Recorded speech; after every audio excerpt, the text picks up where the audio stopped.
Welcome to Sasi media. Sathankulam, Jayaraj, Fenix இவங்கள அவ்வளோ சீக்கிரம் யாருமே மறந்துருக்க மாட்டோம்.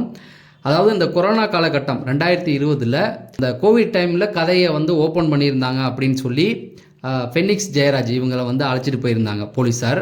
அப்படி அங்கே போனவங்க உயிரோட திரும்ப வரல, புணமாக தான் வந்தாங்க. இது ஒரு பெரிய அதிர்வலையை ஏற்படுத்தினுச்சு.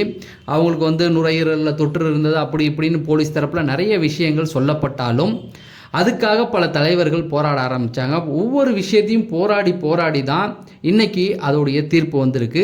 ஸோ இதை பற்றி தான் இந்த வீடியோவில் முழுசாக பார்க்க போகிறோம். கொரோனா காலகட்டம் அந்த டைமில் கடுமையான சட்டத்திட்டங்கள் கொண்டு வரப்பட்டுச்சு. பொதுவாக மக்கள் வெளியில் வரக்கூடாது, அந்த தொற்று பரவக்கூடாது அப்படிங்கிற விஷயத்தில் ரொம்ப கேர்ஃபுல்லாக இருந்தாங்க. அப்படி தான் இந்த சாத்தான்குளத்தில் அப்பா மகன் ஜெயராஜ், ஃபெனிக்ஸ் இவங்க 2 பேருமே அந்த டைமில் கடை திறந்து வச்சுருக்காங்க அப்படின்னு சொல்லி விசாரணைக்காக அழைச்சிட்டு போகிறாங்க. ஜூன் 19 அப்படி போனவர்கள் அவங்க செஞ்ச ஒரே தப்பு, அந்த இடத்துல கடை திறந்துருந்தாங்க அப்படிங்கிற மாதிரி சொல்லி அழைச்சிட்டு போகிறாங்க. நைட்டு 7 மணிக்கு 7:40 இந்த டைமில் அழைச்சிட்டு போகிறாங்க.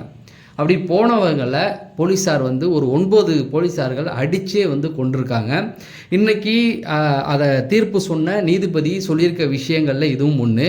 அந்த போலீஸார்கள்லாம் எப்படி பேசியிருக்காங்க அப்படிங்கிறத அவர் தெளிவாக குறிப்பிட்டிருக்காரு. என்ன அப்படின்னா, அடிக்க நமக்கு ஒரு அடிமை சிக்கிட்டான்டான் வடிவேல் சொல்லுவார்ல, இவனை அடித்து பழகிங்க அப்படிங்கிற மாதிரி போலீஸார் சொல்லியிருக்காங்களாம். தன்னுடைய அதாவது நமக்கு அடிக்க ஆள் கிடச்சிட்டாங்க, அப்பா மகன் கிடச்சிருக்காங்க, இவங்களை வச்சு அடித்து நம்ம அடிக்க பழகிக்கணும் அப்படின்னு அந்த போலீஸார் பேசிக்கொண்ட செய்திகள் வரைக்கும் அந்த தீர்ப்பில் சொல்லப்பட்டிருக்கு. அவ்வளோ வெறி எதற்கு அப்படிங்கிறது தெரியல. அதாவது குற்றம் செய்தவர்களை அடிக்கிறது கூட தப்புன்னு தான் நீதித்துறை சொல்லுது. ஆனால் இவர்கள் குற்றமே செய்யப்படலை. 6 மணி நேரம் இடைவிடாமல் அடித்ததாகவும், இவங்களுடைய உடம்புல பாதி பகுதி கிடையாது, முதுகில் இவர்களுடைய முதுகில் பாதி பகுதி இல்லை அப்படிங்கிறதும், அவர்கள் அணிந்திருந்த சட்டையை தூக்கி போட்டு புது சட்டை மாற்ற வச்சதும், இப்படி நிறைய விஷயங்கள் இதில் பேசப்பட்டுக்கிட்டு இருக்கு.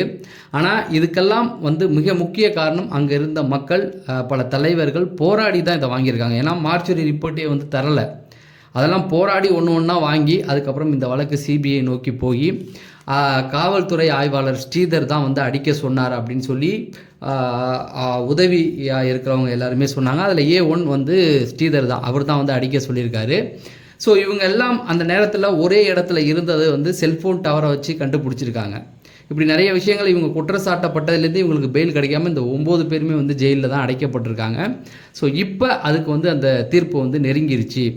என்ன சொல்லியிருக்காங்க அப்படின்னா, நிறைய சாட்சிகள் எடுக்கப்பட்டிருக்கு. அந்த செவர்களில் இருந்த ரத்தம், இவங்க சட்டையில் இருந்த ரத்தம், அதுக்கப்புறமேட்டுக்கு லாத்தி அதில் படிஞ்சிருந்த ரத்தம் அப்படின்னு சொல்லி 54 உபகரணங்கள் சாட்சியாக எடுத்துகிட்டு வந்திருக்காங்க. நிறைய பேர்கிட்ட சாட்சிகள் எடுக்கப்பட்டிருக்கு.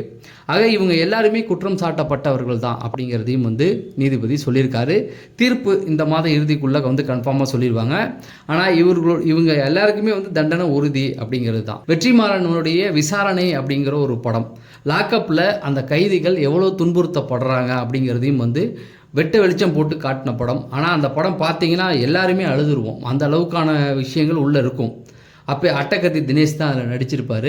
ஸோ அதெல்லாம் ரொம்ப தெளிவாக எடுத்திருப்பாங்க. அதே போல் ஜெய் பீம் படம் பார்த்துருப்போம். அந்த படத்துலையும் போலீஸ்காரர்களுடைய அத்துமீறல்கள், அதுக்கு பின்னாடி ஒரு அரசியல் பேசப்படலாம். ஆனால் லாக்கப்புக்குள்ளே அவங்க எந்த மாதிரி நடந்துக்கிறாங்க கைதிகள்கிட்ட அப்படிங்கிறதையும் சொல்லியிருப்பாங்க.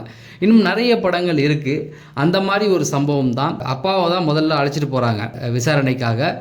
போனதுக்கப்புறம் அவரை தேடி போன பையன், இவங்க 2 பேருமே பணமாக வராங்க. அந்த வீட்டில் உள்ளவங்களுக்கு எந்த மாதிரியான ஒரு மனநிலை கிடைச்சிருக்கும் அப்படிங்கிறது தான். இப்போ இதுக்கு தீர்ப்பு கிடைச்சிருச்சு. ஆனால் நீதி கிடைக்கிறதுக்கு ஒரு 6 வருஷம் ஆச்சு. தமிழ்நாட்டில் இருக்க முக்கால்வாசி மக்கள்கள், பெரிய ஒரு சில தலைவர்கள் எல்லாருமே போராடி தான் இந்த அளவுக்கு வந்திருக்கு அப்படின்னு சொல்லலாம். ஸோ இவங்களுக்கு எந்த மாதிரியான தண்டனை கொடுக்கலாம் அப்படிங்கிறத கமெண்ட் செக்ஷனில் சொல்லுங்கள். நம்ம அடுத்த வீடியோவில் சந்திப்போம். நன்றி, வணக்கம்.